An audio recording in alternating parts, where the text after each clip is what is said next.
Shalom semuanya. Waktu berjalan begitu cepat. Dengan tidak terasa kita memasuki hari pertama tahun 2026. Tema tahun 2026 adalah tahun amanat agung. The Year of Great Commission. Ayat emasnya diambil dari Matius 28 ayat 18 sampai dengan 20 dan Matius 24 ayat 14. Kita baru saja meninggalkan tahun 2025. Tahun penuaian. The Year of Harvest. Tahun 2025 juga tahun yang sukar, sulit, peperangan, bencana alam, ketidakpastian, krisis ekonomi yang semakin intens. Meskipun demikian, memasuki tahun 2026 kita harus berani berkata bahwa tahun 2026 akan lebih baik dibanding tahun 2025. Yang percaya katakan amin. Apa dasar kita untuk percaya bahwa tahun 2026 akan lebih baik dibanding tahun 2025? Alasan pertama, sesuai dengan ratapan 3 ayat 22 dan 23. Tak berkesudahan kasih setia Tuhan. Tak habis-habisnya rahmatnya. Selalu baru tiap pagi. Besar kesetiaanmu. Kita harus percaya bahwa kasih setia Tuhan selalu baru tiap pagi. Selalu baru tiap minggu. Selalu baru tiap bulan. Dan selalu baru tiap tahun. Haleluya.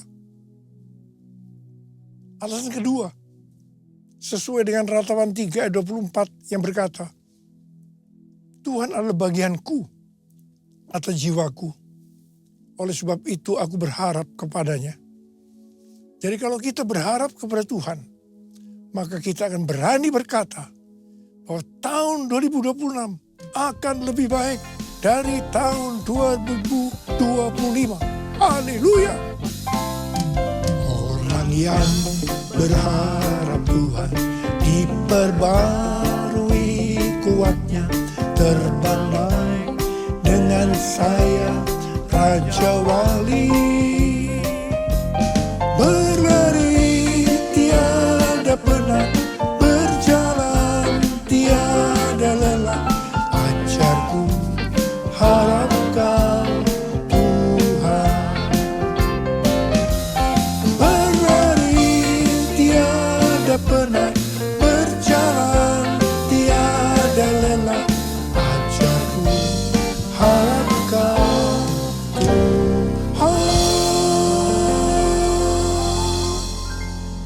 Alasan ketiga, mengapa kita berani berkata bahwa tahun 2026 akan lebih baik dibandingkan tahun 2025?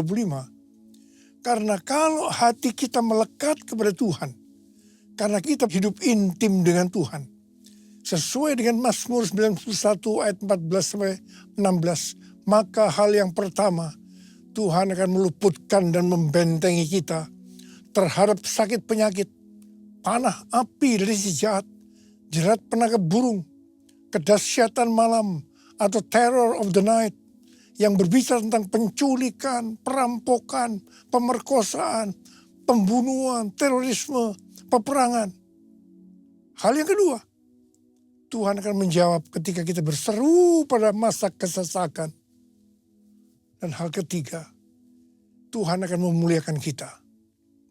Hal yang keempat, Tuhan akan memberikan panjang umur dengan berkat yang melimpah. Hal yang kelima, Tuhan akan memberikan keselamatan. Haleluya. Berdasarkan 5 hal ini, kita akan berani berkata, Tuhan, saya percaya bahwa tahun 2026 akan lebih baik dari tahun 2025. Yang percaya katakan amin. Alasan keempat, mengapa kita berani berkata bahwa tahun 2026 akan lebih baik dibandingkan tahun 2025. Karena kita memasuki tahun 2026, tahun amanat agung. Yang berarti kita akan lebih dipakai Tuhan dalam proses penyelesaian amanat agung. Maka kita akan berani berkata bahwa tahun 2026 akan lebih baik dibandingkan tahun 2025. Amin. Aku percaya berkat-Mu atasku melimpah, kebajikan, kemurahan selalu mengikutiku. Ku puji, ku sembah Kau Tuhan. Ku puji, ku sembah Kau Tuhan. Ku puji, ku sembah Kau Yesus. Tahun 2026 adalah tahun amanat agung, the year of the Great Commission. Istilah amanat agung dipopulerkan oleh Hudson Taylor, seorang misionaris ke daratan Cina pada abad ke-19. Hudson Taylor terkenal dengan kutipannya, amanat agung bukanlah sebuah pilihan untuk dipertimbangkan, melainkan sebuah perintah untuk ditaati. Yang dimaksud dengan amanat bukanlah sekedar perintah, tetapi satu perintah pengutusan yang diperlengkapi dengan kuasa dan otoritas ilahi. Sesuai dengan perkataan Yesus dalam Matius 28 ayat 18 dan 19. Kepadaku telah diberikan segala kuasa di sorga dan di bumi. Karena itu pergilah, jadikanlah semua bangsa muridku. Setiap kali kita berbicara tentang amanat agung, maka kita diingatkan tentang tahun 2033. Sebenarnya ada apa dengan tahun 2033? Tahun 2033 adalah peringatan 2000 tahun Tuhan Yesus disalibkan, mati, bangkit, naik ke surga. Peringatan 2000 tahun pencurahan Roh Kudus yang berarti hari ulang tahun gereja yang ke-2000. Peringatan ke-2000 tahun dimulainya amanat agung. Tetapi beberapa tahun terakhir ini, Tuhan berbicara kepada gerejanya. Banyak organisasi-organisasi, aliran-aliran kekristenan yang mempunyai visi yang sama, yaitu target penyelesaian amanat agung tahun 2033. Waktu Tuhan Yesus ditanya oleh murid-muridnya tentang tanda kedatangannya yang kedua kali dan tanda akhir zaman. Salah satunya Tuhan Yesus menjawab dalam Matius 24 ayat 14 yang berkata, dan Injil kerajaan ini akan diberitakan di seluruh dunia menjadi kesaksian bagi semua bangsa. Sesudah itu barulah tiba kesudahannya. Dengan perkataan lain, kalau amanat agung selesai, maka sesudah itu barulah Tuhan Yesus datang yang kedua kali. Kata sesudah itu tidak ada seorang pun yang tahu itu kapan. Bisa 1 hari, 1 minggu, 1 bulan, 1 tahun, atau beberapa tahun, yang jelas tidak akan lama. Mengapa? Sebab Tuhan Yesus berkata, aku datang segera. Jadi kalau Tuhan Yesus memberikan target penyelesaian amanat agung tahun 2033 bagi gerejanya, artinya tinggal 7 tahun lagi. Saya tidak berkata, sekali lagi, saya tidak berkata bahwa tahun 2033 Tuhan Yesus pasti datang. Ini tidak alkitabiah. Tapi kalau dikatakan tahun 2033 Tuhan Yesus bisa datang, ini alkitabiah. Karena kedatangannya bisa sewaktu-waktu. Saya mau mengajak kita semua agar semakin hidup intim dengan Tuhan. Banyak berdoa, memuji dan menyembah Tuhan dan terus berjaga-jaga. Saya akan ingatkan bahwa sesuai dengan Roma 8:29 bahwa goal kita sebagai orang percaya adalah menjadi serupa dengan gambarnya. Artinya menjadi murid Kristus. Untuk bisa menjadi murid Kristus, kita harus melakukan seperti apa yang terdapat dalam 1 Yohanes 2 ayat 6 yang berkata, barang siapa mengatakan bahwa ia ada di dalam dia, ia wajib hidup sama seperti Kristus telah hidup. Kalau kita hidup sama seperti Kristus telah hidup, maka kita akan menjadi serupa dengan gambarnya. Artinya menjadi murid Kristus. Tugas utama dari murid Kristus adalah menjadikan semua bangsa murid Kristus. Artinya menyelesaikan amanat agung. Hal ini sesuai dengan Matius 28 ayat 18 sampai dengan 20. Tuhan, ini aku, jadikanlah ku alatmu untuk memberitakan Injilmu. Tuhan, ini aku, jadikanlah ku hamba-Mu untuk melakukan firman-Mu. Penuhi hidupku dengan Roh-Mu, agar ku jadi saksi-Mu. Pakailah hidupku dan urapilah untuk kemuliaan nama-Mu. Untuk kemuliaan nama-Mu.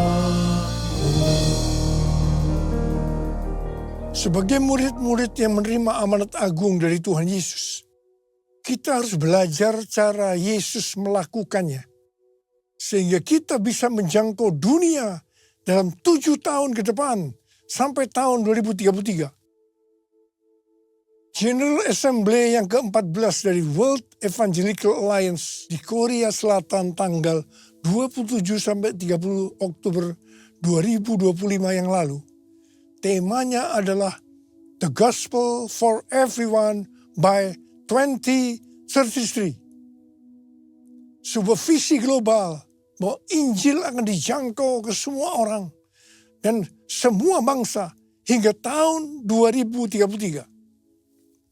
Di sini Rick Warren menyampaikan tentang metode Yesus untuk menyelesaikan amanat agung yang berlaku di mana saja dan kapan saja. Metode ini disingkat dengan PEACE. P, pass on the good news. Sampaikan kabar baik, Injil kepada orang lain. E, equip disciples.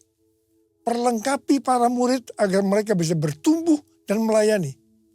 E, alleviate suffering. Ringankan penderitaan orang lain dengan menolong mereka. C, continually pray. Berdoa terus-menerus. E, establish new churches.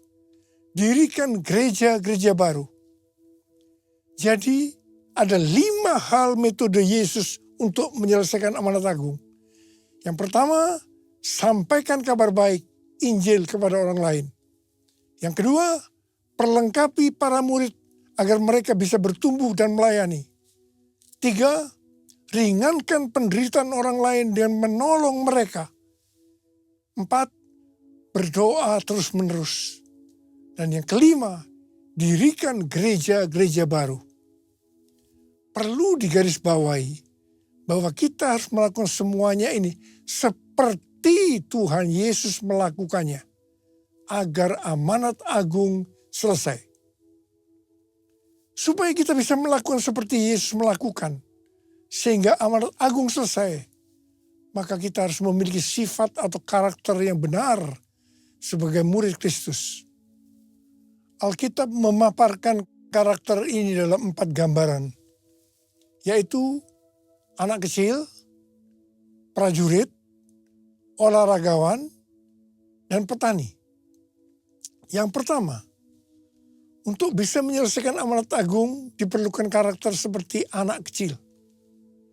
Tuhan Yesus berkata dalam Matius 18 ayat 3 dan 4, sesungguhnya aku berkata kepadamu, jika kamu tidak bertobat dan menjadi seperti anak kecil ini, kamu tidak akan masuk ke dalam kerajaan surga. Oleh sebab itu, siapa saja yang merendahkan diri dan menjadi seperti anak kecil ini, dialah yang terbesar dalam kerajaan surga. Anak kecil biasanya suka menangis, sangat bergantung dan percaya kepada orang tuanya, dan tidak suka berbohong. Kalau kita mau merendahkan diri dan menjadi seperti anak kecil ini, maka kita akan menjadi yang terbesar dalam kerajaan surga. Kalau kita berada dalam hadirat Tuhan, pasti kita akan menangis. Karena di hadirat Tuhan ada sukacita, ada kasih, ada nikmat senantiasa. Karena itu harus banyak berada dalam hadirat Tuhan. Yang mau katakan amin. Kita harus bergantung dan percaya kepada Tuhan. Bukan kepada yang lain-lain. Seperti bergantung kepada strategi manusia. Kita tidak boleh berbohong. Sebab orang yang suka berbohong, bapaknya adalah iblis. Untuk menyelesaikan amanat agung, gereja harus rendah hati. Bergantung dan percaya pada pimpinan Tuhan. Tidak salah kalau gerejanya menjadi besar, tapi dengan cara-cara yang benar di hadapan Tuhan. Banyak berdoa, memuji dan menyembah Tuhan, agar makin peka terhadap tuntunan Tuhan. Gereja Tuhan harus berkolaborasi, karena itu gereja harus rendah hati. Yesus, ku sembahkan, sujud di hadapan-Mu, keinginan dalam hidupku hanya untuk menyembah-Mu. Yesus, ku sembahkan, sujud di hadapan-Mu, keinginan dalam hidupku hanya untuk menyembah-Mu, hanya untuk menyembah-Mu.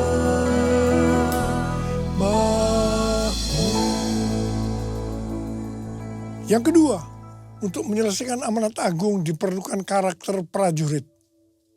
Seorang prajurit yang sedang berjuang tidak memusingkan dirinya dengan soal-soal penghidupannya.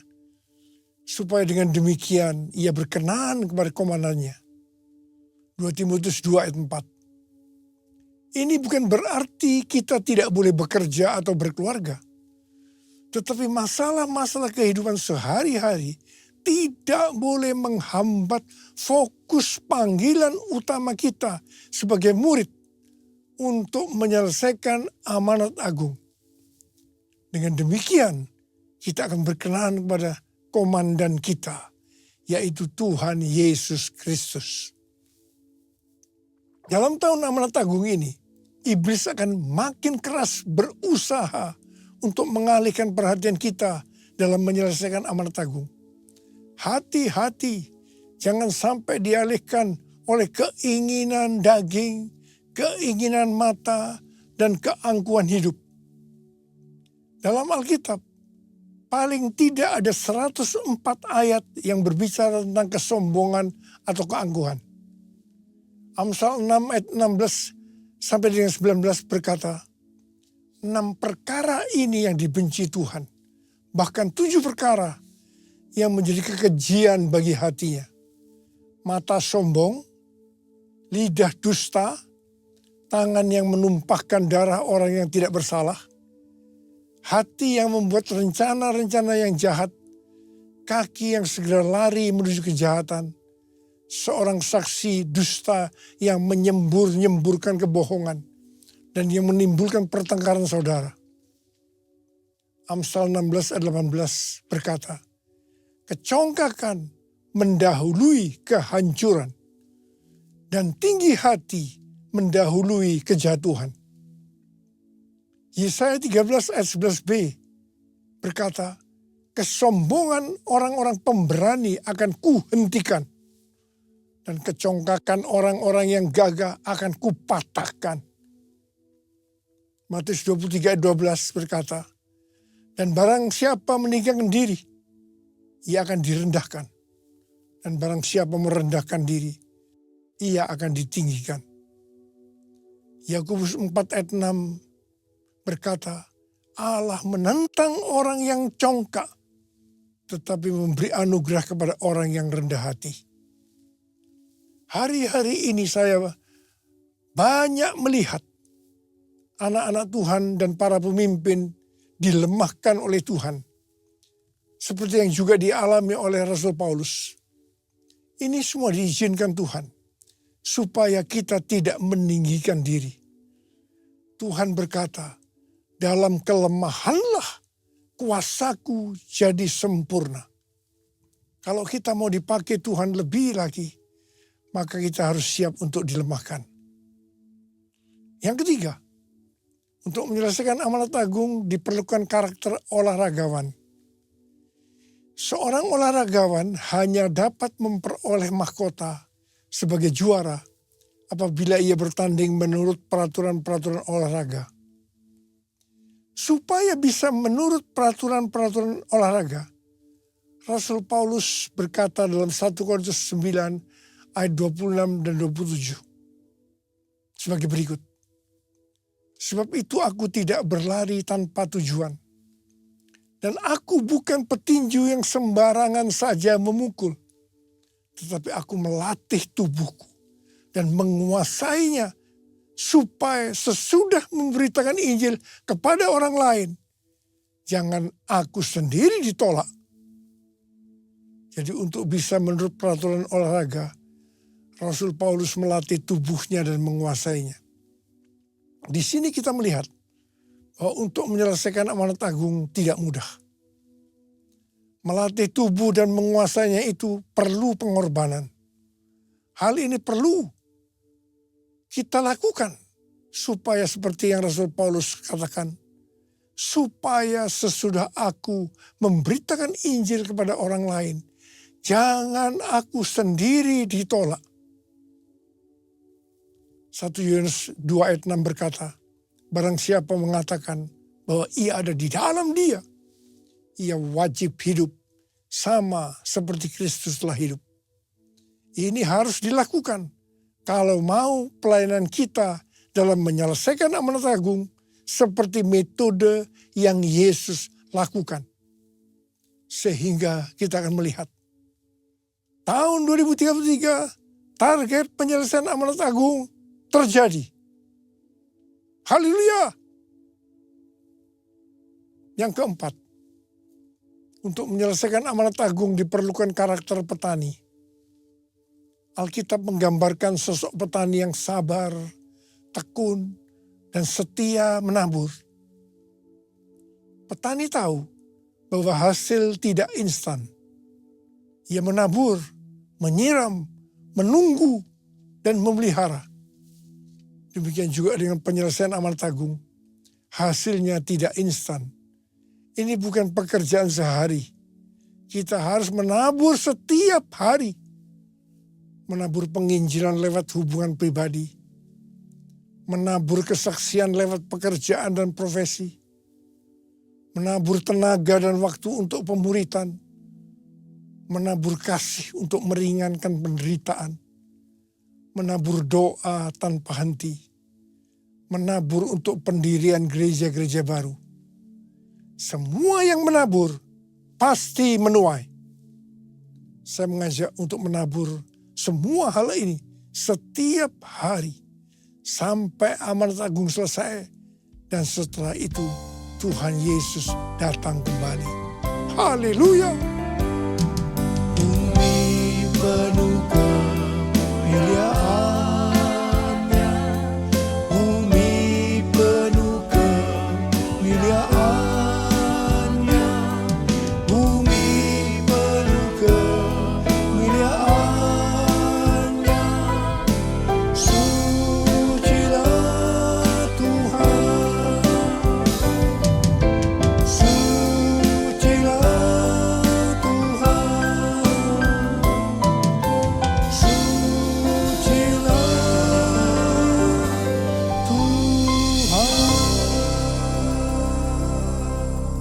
Mari angkat tangan kita di hadapan Tuhan. Kita sembah Dia. Mulai berbahasa roh.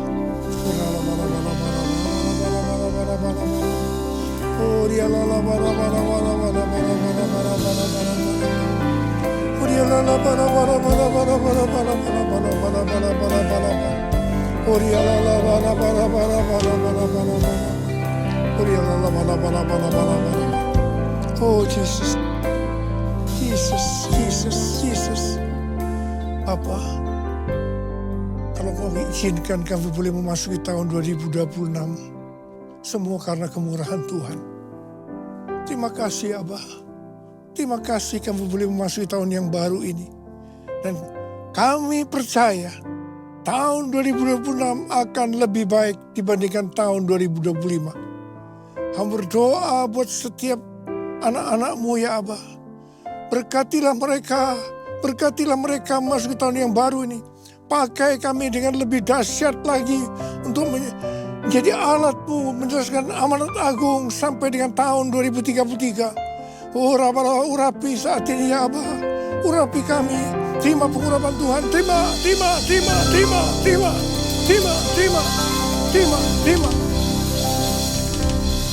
Dalam nama Yesus.